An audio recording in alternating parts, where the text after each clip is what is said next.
Mental ward के बिस्तर पर चीखती नताशा को देखकर सूर्यकांत की आंखों से आंसू लगातार निकल रहे थे, लेकिन वो चाहकर भी उसके दर्द को कम नहीं कर पा रहा था। इतनी सुंदर सी दिखने वाली नताशा हड्डियों का ढांचा बनकर रह गई थी।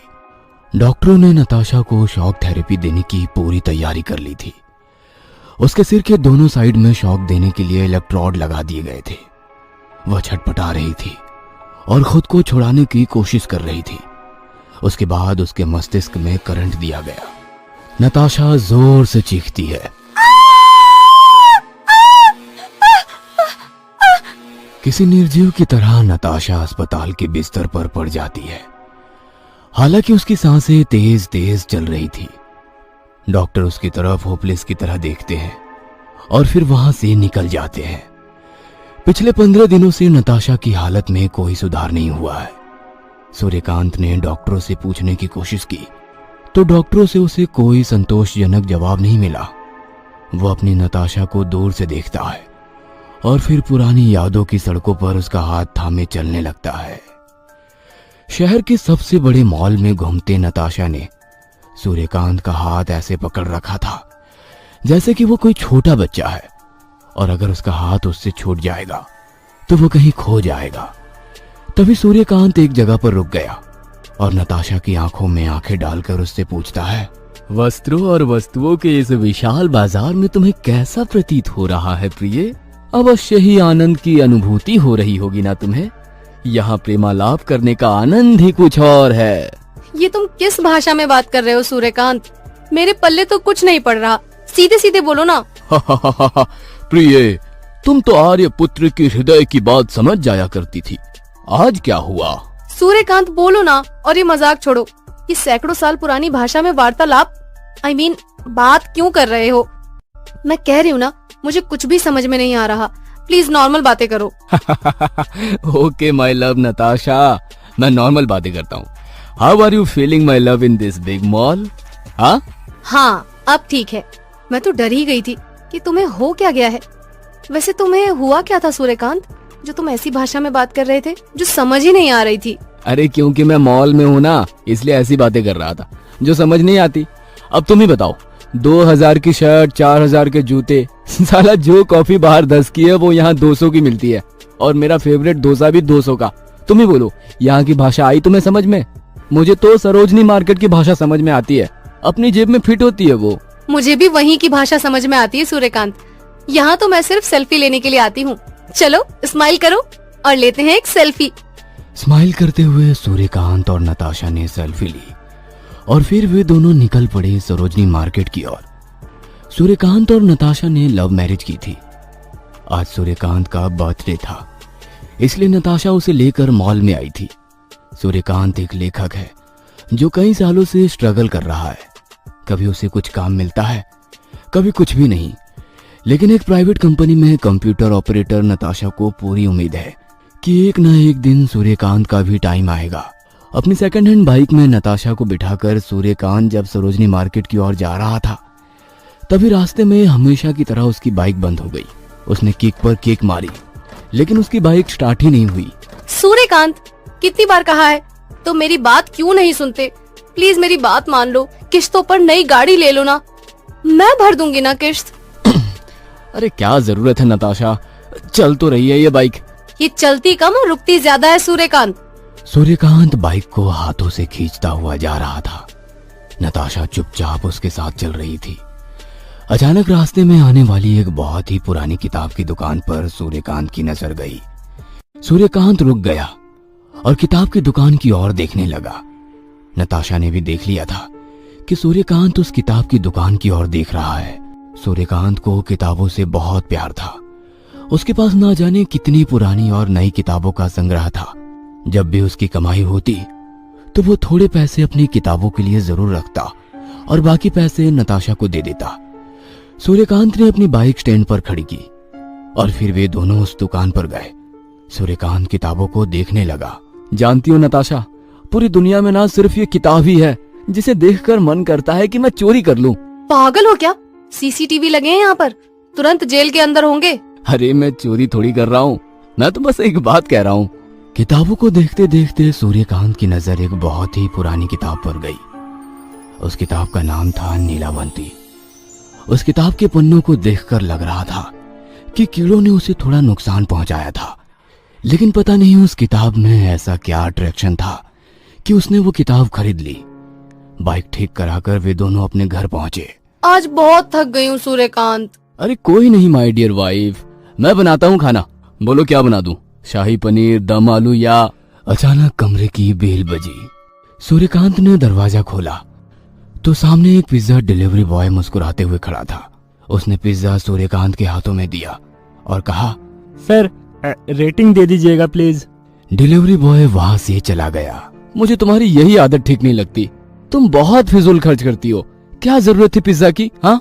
नताशा सूर्यकांत के पास आई और उसे गले लगाते हुए कहा, आज बर्थडे है तुम्हारा, इतना तो बनता है Suryakant. I love you Natasha. पता नहीं वो दिन कब आएगा जब मैं तुम्हें तुम्हारे जन्मदिन पर किसी आलीशान होटल में पार्टी दूंगा। आएगा सूर्यकांत, जरूर आएगा। उसके पहले मैं मरने वाली नहीं। मरने की बात को सुनकर सूर्यकांत चिढ़ गया और नताशा को प्यार से घूरने लगा।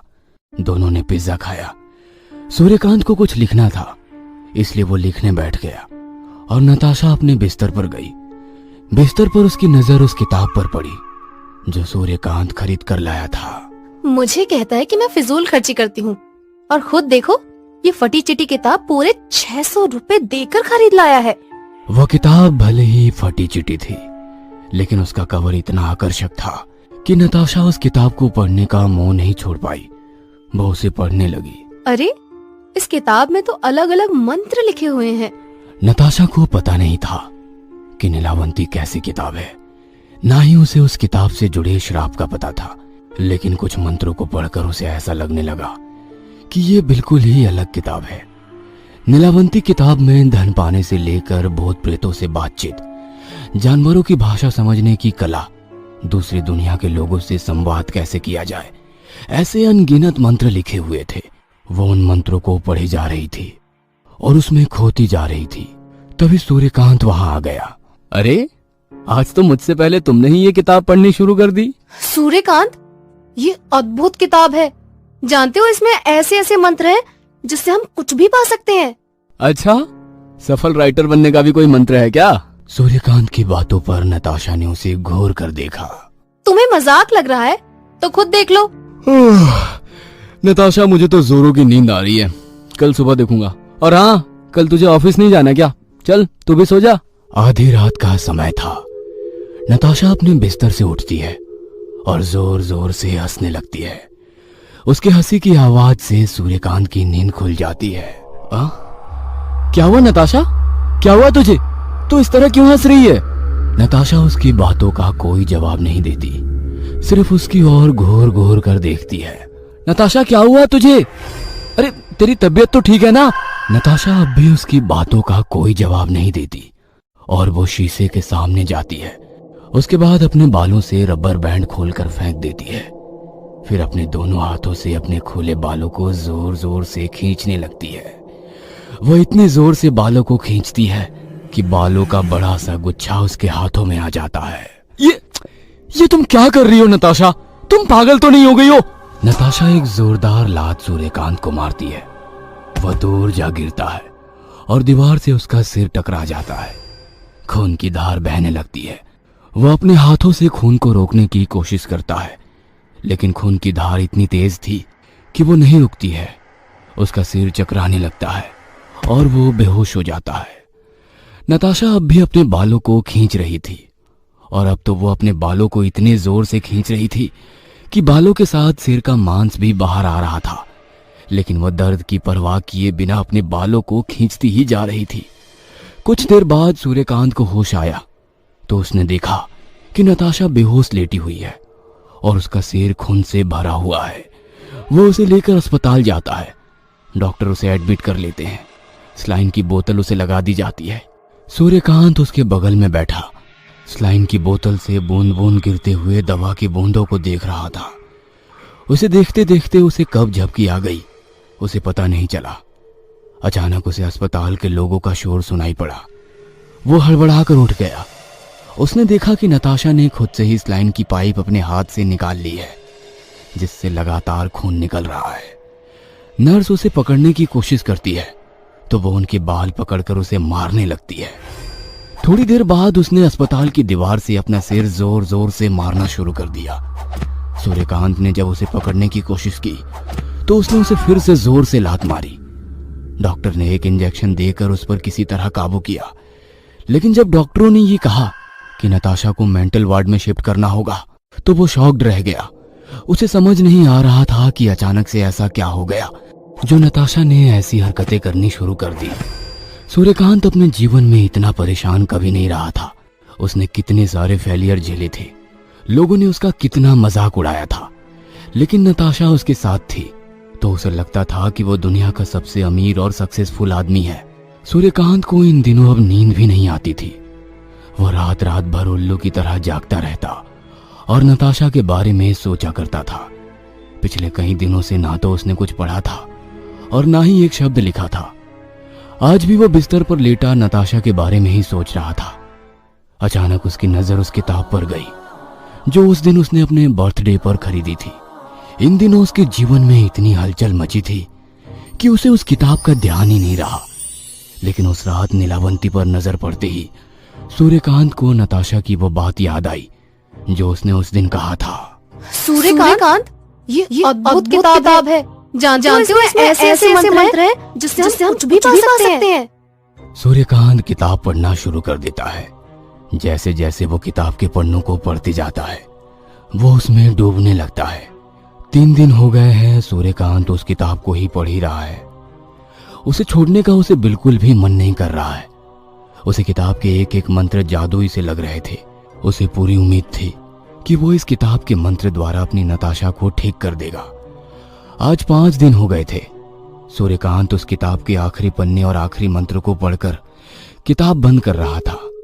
तभी उसे ऐसा लगा कि उस किताब से लोहे की जंजीरें निकल रही है और उन जंजीरों में वो बंधता जा रहा है। ये क्या हो रहा है मेरे साथ? क्या हो रहा है? इस किताब से ये जंजीरें कैसे निकलने लगी? सूर्यकांत उन जंजीरों से बचने की कोशिश करता है, लेकिन वह असफल हो जाता है। सूर्यकांत जंजीरों में लिपटा बिस्तर पर लेटा हुआ है। अचानक उसकी नजर एक चूहे पर जाती है जो उसके ऊपर आ बैठा है। सूर्यकांत उस चूहे को भगाने की कोशिश करता है, लेकिन शरीर जंजीरों से बंधा होने के कारण वह ऐसा नहीं कर पाता है। वह चूहा पहले तो उसके शरीर पर भागता दौड़ता है, फिर उसके कपड़ों को कुतरने लगता है। धीरे धीरे कपड़ों के साथ साथ वो चूहा उसके शरीर के मांस को भी नोचने लगता है। सूर्यकांत जोर जोर से चीखता है।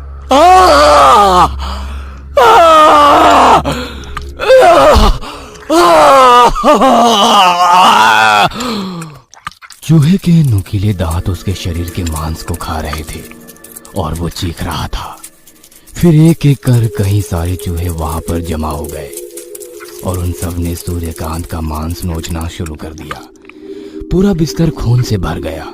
सूर्यकांत दर्द को बर्दाश्त कर रहा था, लेकिन कब तक वो बर्दाश्त करता? वो बेहोश हो गया। रात के 12:30 बज रहे थे। बाहर कुत्ते के भौंकने की आवाज लगातार आ रही थी। अचानक सूर्यकांत की बेहोशी टूटी, लेकिन वो तो बिल्कुल ठीक था। ना तो उसका शरीर जंजीरों से जकड़ा हुआ था और ना ही वहां कोई चूहे थे। ये क्या है? सब कुछ तो ठीक है। फिर वो जो सुबह मेरे साथ हो रहा था वो क्या था? सूर्यकांत के जहन में सवाल तो कई थे, लेकिन जवाब एक भी नहीं। अब उसे नताशा की याद आने लगी। उसने कैलेंडर में डेट देखा तो उसे बहुत आश्चर्य हुआ, क्योंकि जब उसने किताब पढ़ना शुरू किया था तो 17 तारीख थी और आज 22। 5 दिन से वो घर पर ही था। ना तो उसने कुछ खाया था और ना ही पिया था। वो नताशा से मिलने हॉस्पिटल भी नहीं गया था। मुझे नताशा से मिलने जाना होगा। आज 5 दिन हो गए। मैं उस नीलावंती किताब में इतना खो गया कि मुझे कुछ पता ही नहीं चला। वैसे मेरे पास अब वो मंत्र है जिससे मैं अपनी नताशा को ठीक कर दूंगा। सूर्यकांत रात में ही अस्पताल जाने की तैयारी करने लगा, लेकिन जब वो अपने घर के दरवाजे पर ताला लगा रहा था तो पता नहीं उसे क्या हो गया। उसने लोहे के ताले से खुद के सिर पर जोर जोर से मारना शुरू कर दिया।